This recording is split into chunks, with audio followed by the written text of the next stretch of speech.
Welcome back lovelies. इस कहानी के पार्ट 2 की शुरुआत में जिन अन के माथे पर किस करता है। अन आंखें खोल लेता है, जिन उठने में उसकी हेल्प करता है। अन पूछता है क्या हुआ, ये जगह कौन सी है। जिन कहता है ये हॉस्पिटल है, तुम्हें बहुत ही तेज बुखार था। अन बहुत ही सैड होता है तो जिन उसे पूछता है क्या तुम्हें बुरा फील हो रहा है, क्या मैं डॉक्टर को बुलाऊं। अन उसे फिर से परेशान करने के लिए माफ़ी मांगता है। जिन कहता है तुम क्या बात कर रहे हो, ये ऐसे नहीं है। तभी उसका डैड आकर कहता है जिन क्या कर रहे हो। जिन कहता है कुछ भी नहीं, अगर तुम आ गए हो तो मैं चला जाता हूँ। जिन चला जाता है। अंकल को अन का हालचाल पूछते हैं। ठीक होने के बाद अन कॉलेज जाने के लिए बाहर आ जाता है। जिन भी आकर उसके साथ कार में बैठ जाता है, पर रास्ते में उनकी कार ख़राब हो जाती है। अन टैक्सी रेंट पर लेने के लिए कॉल करता है पर उसे टैक्सी नहीं मिलती, तो वो बहुत ही ज़्यादा परेशान हो जाता है। जिन कहता है ये बस ओपनिंग सेरेमनी ही तो है, लेट हो जाने पर क्या बड़ी बात हो जाएगी। अन कहता है मुझे फ्रेशमैन होने के नाते स्पीच देनी है। तो जिन जाकर स्कूटर लेकर आ जाता है और अन को पीछे बैठने को कहता है। अन पूछता है ये कहाँ से लेकर आए। जिन कहता है उसकी चिंता मत करो, क्या लेट होने का डर नहीं है अब, तो जल्दी करो। अन पीछे बैठ जाता है। जिन कहता है क्या फिर से गिरना चाहते हो। जिन अन के हाथों को अपनी कमर पर रख देता है। वो साथ में जाते हैं। रास्ते में अन स्माइल करते हुए जिन को कस के पकड़ लेता है। वहीं टीचर अन का वेट कर रहा था। अन और जिन कॉलेज पहुंच जाते हैं। टीचर कहता है तुम अन हो ना, इतने लेट क्यों हो गए, 5 मिनट में तुम्हारी बारी है। अन कहता है कुछ हो गया था तो माफ़ कर दीजिए। टीचर कहता है 10वें फ्लोर पर जाना है तो लिफ्ट से जाते हैं। लिफ्ट में जाकर अन बहुत ही ज़्यादा घबरा जाता है। उसे बचपन में हुआ हादसा याद आने लग जाता है। अन कहता है मैं सीढ़ियों से चला जाता हूँ। टीचर कहता है नहीं, हम लेट हो जाएंगे। लिफ्ट के बंद होने से पहले जिन आकर अन को संभालता है। लिफ्ट में जाते अन की हालत और भी ज़्यादा ख़राब हो जाती है।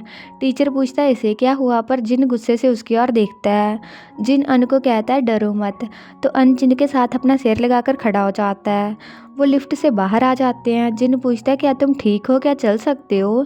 टीचर कहता है जल्दी करो। जिन कहता है मैं उसे वहाँ लेकर जाता हूँ, मैं उसका भाई हूँ। अन कहता है भाई। टीचर कहता है क्या तुम जिन हो। जिन कहता है हाँ। अन कहता है टीचर अब चलते हैं। अन उनके साथ चला जाता है। स्पीच के बाद वो आकर देखता है जिन उसका इंतज़ार कर रहा होता है। अन पूछता है क्या तुम गए नहीं। जिन कहता है तुम अभी हंस क्यों रहे थे, क्योंकि मैंने कहा तुम मेरे भाई हो। अन कहता है नहीं, मैंने बस पहली बार तुम्हें ये कहते हुए सुना है। जिन कहता है क्या तुम्हें लगता है मुझे तुम्हारा भाई बनना पसंद है।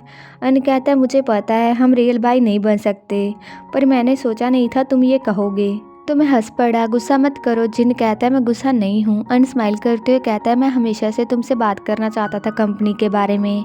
जिन कहता है ऐसे स्माइल मत करो। अन पूछता है क्या। जिन कहता है ऐसे दूसरों के सामने स्माइल मत करना। अन जो स्माइल कर रहा था सीरियस होकर कहता है ठीक है। जिन कहता है गलत मत समझना, मैं गुस्सा नहीं हूँ।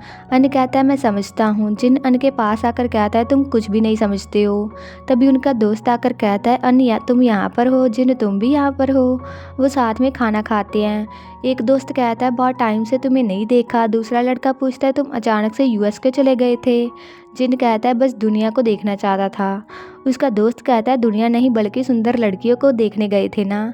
लड़कियां तो तुम्हारे आगे पीछे घूमती होंगी, हमने तुम्हारे कारनामे सुने हैं। पर जिन का ध्यान अन की ओर ही होता है। उसका दोस्त कहता है वो तो अमेरिका चला गया था, पर तुम क्यों आम से स्कूल भेजे में गए थे। दूसरा लड़का कहता है भेजे तो अकेले लड़कों का स्कूल है ना। उनका दोस्त कहता है तुम लोगों को कुछ पता ही नहीं है, अकेले लड़कियां इस दुनिया में खूबसूरत नहीं हैं, है ना अन। मैंने सुना है बेजे में पढ़ता तोंग बहुत ही फेमस है, बहुत ही हॉट और क्यूट है। दूसरा लड़का कहता है तुम्हारा मतलब दो लड़कों के बीच प्यार। सारा समय जिन अन की ओर ही देखता रहता है। अन भी जिन की ओर देखता है। उनका दोस्त कहता है मैंने सुना है जब अन स्कूल में गया था तोंग को बहुत लड़के पसंद करते थे, उसके पास आने की ट्राई करते थे, क्या पैसों के लिए करते थे। अन कहता है ये ऐसे नहीं है, तोंग बहुत ही अच्छा इंसान है, वो बुरे लोग हमेशा उसे परेशान करते रहते थे, तो मैंने सोचा वो खतरे में है तो मैंने उसकी हेल्प कर दी। उनका दोस्त कहता है अभी तो मैंने तुम्हारे उसके साथ रिश्ते की बात भी नहीं की, तुम पहले ही सफाई देने लग गए, क्या शर्मा रहे हो। अन कहता है मुझे याद आया, मुझे टीचर ने जल्दी आने को कहा था तो मैं जाता हूँ। अन चला जाता है। तीसरा लड़का कहता है जिन क्या तुम्हें अन और तोंग के रिश्ते के बारे में कुछ पता है, क्या वो साथ में हैं। उनका दोस्त कहता है मुझे उनका साथ होना ज़्यादा सरप्राइज़ नहीं करेगा, वो तोंग बहुत ही क्यूट है। जिन कहता है तुम्हें कुछ ज़्यादा ही पता है। वो दोस्त कहता है मुझे कैसे पता नहीं होगा, मेरे पास उनकी फ़ोटो है, वो फ़ोटो सबको दिखाता है। वो दोस्त कहता है ये देखकर बताओ क्या लगता है। जिन कहता है आम बात है। वो दोस्त कहता है तुम्हें पता नहीं है तोंग कितना पॉपुलर है। स्कूल में कुछ लड़के उसे परेशान करते थे। उसके भाई ने झगड़ा करके उसे बचाया और ये बात बहुत ही बड़ी बन गई थी।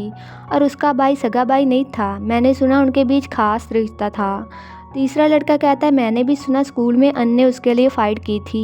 ये सुनकर जिन गुस्से से वहाँ से चला जाता है। वो अन को कॉल करने की कोशिश करता है पर अन अपने अंकल से बात कर रहा होता है। अन अपने अंकल को कहता है मुझे कॉल मत करना फिर से, गू ग्रुप गू परिवार का है, उसका मुझसे कुछ लेना देना नहीं है और आपसे भी कुछ लेना देना नहीं है। फ़ोन काट कर अन पीछे देखता है, जिन वहाँ पर आ जाता है। जिन कहता है तुमने तो कहा था तुम टीचर से बात करने जा रहे हो, तुमने किसे कॉल किया था, क्या तोंग को? अन कहता है नहीं। जिन कहता है माँ ने कहा तोंग तुम्हारा बेस्ट फ्रेंड है। अन कहता है हाँ, वो कई बार हमारे घर में भी आ चुका है, अंकल और आंटी उसे जानते हैं। जिन कहता है कि तोंग हमेशा ऐसे लड़कों के साथ घूमता रहता है। अन कहता है तोंग मेरा दोस्त है, मुझे पता है वो कैसा इंसान है। जिन कहता है कि तुमने सुना नहीं है ज़्यादा उड़ने वाली अफवाहें सच हो जाती हैं, क्या तुम्हें डर नहीं है उसका? अन कहता है अगर मैं अफवाहों से डरता तो मैं तोंग से कभी बात ही नहीं करता। जिन कहता है तो तुम दोनों डेट कर रहे हो क्या? अन जाने लगता है पर जिन उसे रोक कर कहता है मुझे जवाब दो। अन कहता है क्या तुम लोगों की सब बातों पर यकीन कर लेते हो या तुम्हें डर है मेरी वजह से गू परिवार और कंपनी को शर्मिंदा होना पड़ेगा? जिन कहता है आगे चलकर कंपनी तुम्हारी ही तो होने वाली है, तो तुम सोचते क्यों नहीं हो इस बारे में? अन कहता है मैंने कब कहा मुझे कंपनी चाहिए, मैं तुम्हें बहुत टाइम से बताना चाहता था, चाहे अंकल गू मुझे कंपनी देना भी चाहेंगे, मैं कभी एक्सेप्ट नहीं करूँगा। जिन कहता है क्या तोंग की वजह से तुम कंपनी भी नहीं लेना चाहते हो? अन कहता है इसका तोंग से क्या लेना देना है, मैंने बता तो दिया हम सिर्फ दोस्त हैं। जिन कहता है क्या सिर्फ दोस्त, और गुस्से से वहाँ से चला जाता है। अन बहुत ही उदास होता है। वो घर आते हैं पर बिना बात किए ही अपने अपने रूम में चले जाते हैं। अगले दिन टीचर अटेंडेंस लगाता है। अन पीछे मुड़कर देखता है, जिन का बैग पड़ा होता है पर वो क्लास में नहीं होता। तो एक लड़के को पूछता है क्या तुमने जिन को देखा है? वो लड़का कहता है वो रूफटॉप पर होगा। अन क्लास से चला जाता है। वहीं छत पर उसका दोस्त कहता है मैंने सुना तुम्हारा डैड कंपनी अन को देने वाला है। दूसरा लड़का कहता है ये नामुमकिन है, वो जायदाद किसी बाहर वाले को कैसे दे सकते हैं? तीसरा लड़का कहता है ये नामुमकिन नहीं है, मेरे डैड ने भी मुझे अन का दोस्त बनने को कहा है, इसका मतलब अन सब कुछ संभालेगा। जिन कहता है चुप रहो। तभी ये सब कुछ अन आकर सुनने लगता है। उनका दोस्त कहता है तुम ये बर्दाश्त कैसे कर सकते हो, अन तुम्हारी बराबरी कैसे कर सकता है, अगर तुम्हारी जगह मैं होता तो मैं कभी ये एक्सेप्ट नहीं करता। ये सुनकर अन चला जाता है। जिन कहता है तुम्हें कुछ पता नहीं है। जिन जाने लगता है पर तीसरा लड़का उसे रोककर कहता है अन के बारे में तुम चुप क्यों रहते हो, या उसके पास तुम्हारा कोई राज है? उसका दोस्त कहता है अन कोई सिंपल लड़का नहीं है, तुम्हारे डैड को वो फूल बना रहा है जो वो कंपनी उसे दे रहे हैं। जिन उसे पकड़कर कहता है उसके बारे में ऐसे बात मत करो। उनका दोस्त कहता है मैंने क्या गलत कहा, अभी वो तोंग को डेट भी कर रहा है। जिन उसे पंच मारता है और कहता है अगर ऐसे अफवाहें मैंने फिर से सुनी तुम सब अंजाम के लिए तैयार रहना। जिन ये कहकर चला जाता है। वो आकर अन को कहता है मुझे आज रात कुछ काम है तो घर चले जाओ, मॉम डैड को बता देना डिनर के लिए मेरी वेट ना करें। अन जिन के हाथ पर लगी हुई चोट को देखकर पूछता है चोट कैसे लगी? जिन कहता है मैं ठीक हूँ। अन कहता है रुको। अन बैंडेज निकालकर जिन के हाथ पर लगाकर उस पर ब्लो करता है, जिससे जिन स्माइल करता है। जिन जाकर टैक्सी में बैठकर कहीं और चला जाता है। अन ड्राइवर को कहता है उसे फॉलो करो, पर उसे पता नहीं चलना चाहिए। फॉलो करते हुए वो एक बार के पास आ जाते हैं। जिन वहाँ किसी लड़के को गले लगाता है। वो लड़का कहता है बहुत देर बाद मिले हैं। अन उन्हें दूर से बैठकर देखता रहता है। उन्हें हक करते देखकर वो बहुत ही ज़्यादा उदास हो जाता है। तभी उसका हाथ लगकर एक डस्टबिन नीचे गिर जाता है, पर अन छिपने में कामयाब रहता है। जिन उस लड़के के साथ बार के अंदर चला जाता है। तो आज के पार्ट के लिए बस इतना ही। अगर आपको ये वीडियो अच्छा लगा तो वीडियो को हाइप कीजिए and please like, comment, share and also subscribe to my channel. तो मिलते हैं नेक्स्ट वीडियो में।